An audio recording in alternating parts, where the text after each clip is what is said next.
आजादी की वर्षगांठ के पूर्व गैंग रेप की घटना ने फिर शहर को शर्मसार कर दिया है।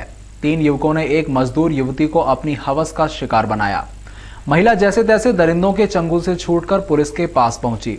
पुलिस ने भी तत्परता दिखाते हुए तीनों दरिंदों को धर दबोचा।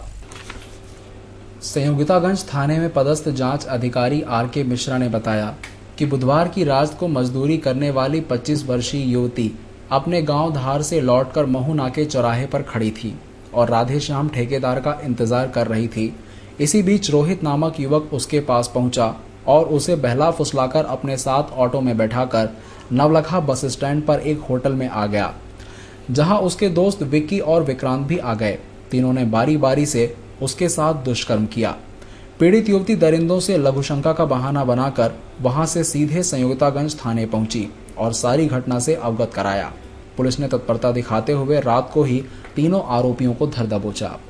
कल मेरे यहाँ एक महिला आई थी, तो उसके साथ उसने बताया कि उसके साथ आरोपियों ने गलत काम किया है और उसने बताए अनुसार उसकी हमने लिखा पढ़ी की है और नियमानुसार कार्रवाई कर रहे हैं। मुलजिमों को गिरफ्तार करके कार्रवाई कर रहे हैं। उसमें 3 आरोपी। बीआरटीएस पर चलने वाली रूट नंबर 2 की बस का रूट अब सीमित कर दिया गया है। ये बसें अब आई बस को लिंक करेंगी। शुक्रवार को कलेक्टोरेट कार्यालय में हुई बीआरटीएस की समीक्षा बैठक में ये निर्णय लिया गया। इसके अलावा बीआरटीएस पर लगने वाले सिग्नल, बस स्टॉप सहित अन्य बिंदुओं पर भी चर्चा की गई। शुक्रवार को कलेक्टर आकाश त्रिपाठी की अध्यक्षता में बीआरटीएस की समीक्षा की बैठक की गई। बैठक में निगमायुक्त राकेश सिंह, सिटी बस के सीईओ संदीप सोनी सहित निगम के अधिकारी और सिटी बस से जुड़े तकनीकी अधिकारी मौजूद थे। बैठक में कई बिंदुओं पर चर्चा की गई। प्रमुख रूप से बीआरटीएस पर लगने वाले सिग्नल की प्रगति की जानकारी कलेक्टर आकाश त्रिपाठी ने city bus CEO Sandeep Soni से प्राप्त की। बैठक में यह भी निर्णय लिया गया कि चूंकि अब बीआरटीएस पर 16 आई बस संचालित हो रही हैं, इसलिए रूट नंबर 2 की सिटी बस जो कि पंचवटी से आईपीएस तक जाती है, उसे आई बस से लिंक कर दिया जाए। यानी अब ये बसें पंचवटी से निरंजनपुर और राजीव गांधी प्रतिमा से आईपीएस के बीच ही चलेंगी। बीआरटीएस से मैजिक वैन को हटाने की बात पर कलेक्टर आकाश त्रिपाठी ने बताया कि यातायात समिति की पिछली बैठक पर इस पर चर्चा हुई थी। इन्हें यहां से प्रतिस्पर्धा के तहत बाहर किया जाएगा। बैठक में अन्य बिंदुओं पर भी चर्चा कर सहमति बनाई गई। साथ ही रीजनल पार्क पर आई बस स्टॉप बनाने का मुद्दा भी छाया रहा। कलेक्टर ने पूछा कि आखिर स्टॉप बनाने में परेशानी क्या है, तो निगम के अधीक्षण यंत्री हंस कुमार जैन ने कहा कि सिटी बस कंपनी की ओर से अभी तक डिजाइन नहीं मिला है, इसलिए कार्य प्रारंभ नहीं हो सका। कलेक्टर त्रिपाठी ने सीईओ संदीप सोनी को निर्देश देते हुए कहा कि वे जल्द ही डिजाइन बनाकर निगम को सौंपें ताकि कार्य प्रारंभ हो सके। नहीं, देखिए मैजिक और उसके लिए हम लोग जिला यातायात समिति में करीब 6 महीने पहले ही निर्णय लिया था। उसके बाद हम लोगों ने 11 रूट्स भी नए बना के उनको दिए हैं, जिसमें वो वाइबल रूट्स हैं। लेकिन हमारा उसमें हम लोग का प्रयास है कि हम कंपटीशन में उनको आउट करें, ना कि फोर्सफुली आउट करें। और हमारा विश्वास है कि धीरे धीरे हमारी राइडरशिप जैसे बढ़ रही है, हम लोग अभी सिटी बस और आई बस मिला के करीब 30,000 से ज़्यादा पैसेंजर्स हम लोग अभी कैरी कर रहे हैं, जो कि महज 16,000 था पहले। तो हम लोग 15,000 के जो राइडर्स हमारे पास नया है, ये बेसिकली मैजिक वाले भी हैं और कुछ बाइक्स वाले हैं। धीरे धीरे कंपटीशन में जब एक बेहतर विकल्प उनको उपलब्ध होगा जनता को, तो वो इसको प्रेफर करेंगे और उसके बाद उनको खुद ही दूसरे रूट्स पे जाना पड़ेगा। भोपाल में आयोजित युवा पंचायत में इंदौर जिले के करीब 1100 युवाओं को स्वरोजगार योजना का लाभ और नियुक्ति पत्र का वितरण मुख्यमंत्री शिवराज सिंह के हाथों किया जाएगा। शुक्रवार को कलेक्टोरेट कार्यालय में इसी को लेकर एक बैठक भी संपन्न हुई। शुक्रवार को मुख्यमंत्री स्वरोजगार योजना को लेकर कलेक्टर आकाश त्रिपाठी की अध्यक्षता में एक समीक्षा बैठक संपन्न हुई।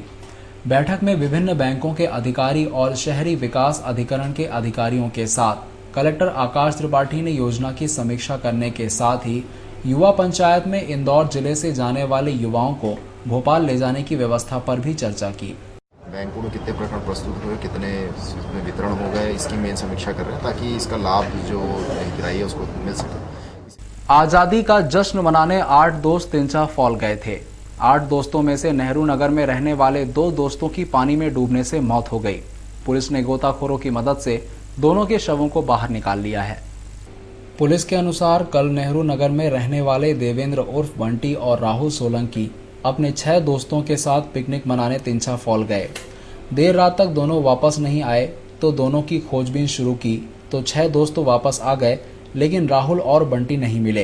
परिजन तिंसा फॉल गए तो पार्किंग में दोनों की बाइक खड़ी मिली। परिजनों ने तुरंत पुलिस को सूचित किया। पुलिस ने गोताखोरों की मदद से सुबह दोनों के शव बाहर निकाले और पीएम के लिए उन्हें अस्पताल भेज दिया। परिजनों का कहना था, अभी तक तो उनका कोई खबर नहीं है। 8 लड़के गए थे, वहाँ 8 लड़के गए थे, उसमें से 6 आ गए वापस और 2 अभी गायब हैं।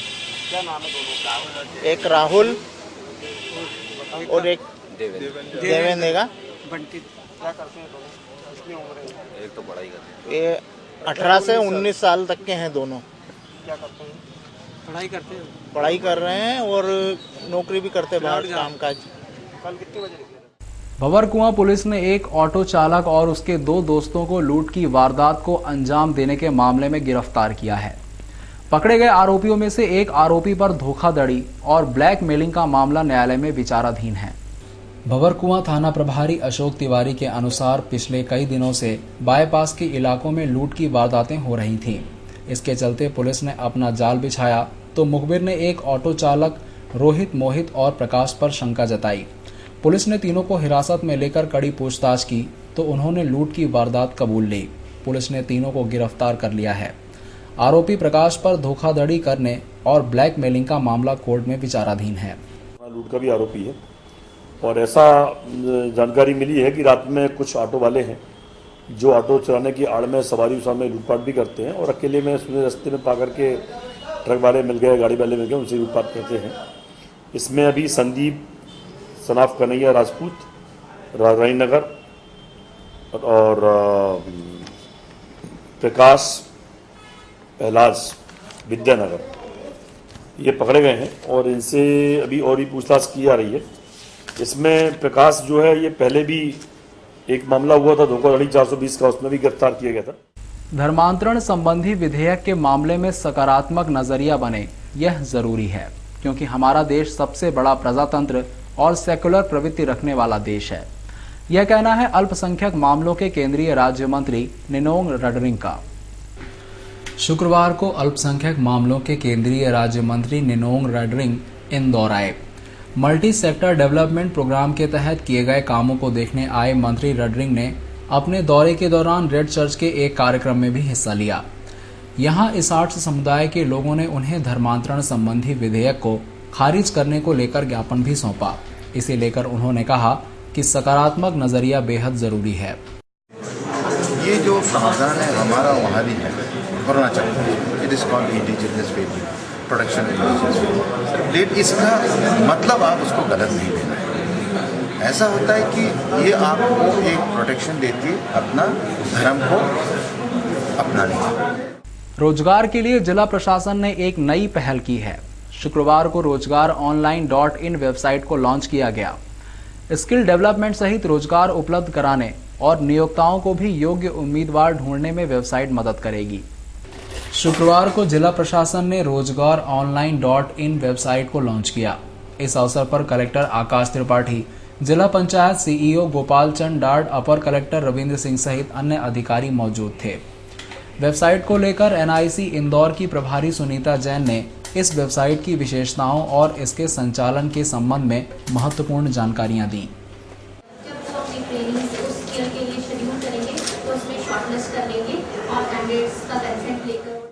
कलेक्टर आकाश त्रिपाठी ने बताया कि ये अलग प्रकार की सुविधा है।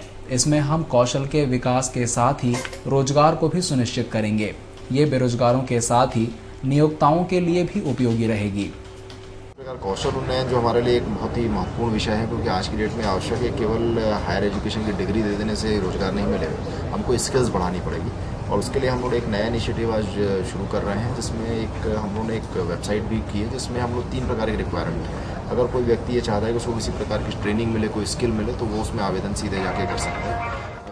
संयोगितागंज थाना क्षेत्र में भील कॉलोनी में रहने वाले एक व्यक्ति ने पत्नी के विवाद के बाद अपने बेटी जवाई के सामने ही ब्लेड से अपना गला काट लिया। परिजन उसे गंभीर हालत में एमवाई ले गए, जहां वह जिंदगी और मौत के बीच झूल रहा है। संयोगितागंज पुलिस ने बताया कि भील कॉलोनी में रहने वाले हेमराज डामोर का अपनी पत्नी से आए दिन विवाद होता रहता था। इसके चलते हेमराज घर छोड़कर चला गया। रोज रोज के विवाद से तंग आकर उसकी पत्नी मायके चली गई। आज जब हेमराज वापस घर आया, लेकिन अपनी पत्नी को ना पाकर उसने अपनी बेटी और जवाई के सामने ही ब्लेड से गला काट कर खुद को घायल कर लिया। परिजन उसे गंभीर हालत में एमवाई ले गए, जहां हेमराज जिंदगी और मौत के बीच झूल रहा है।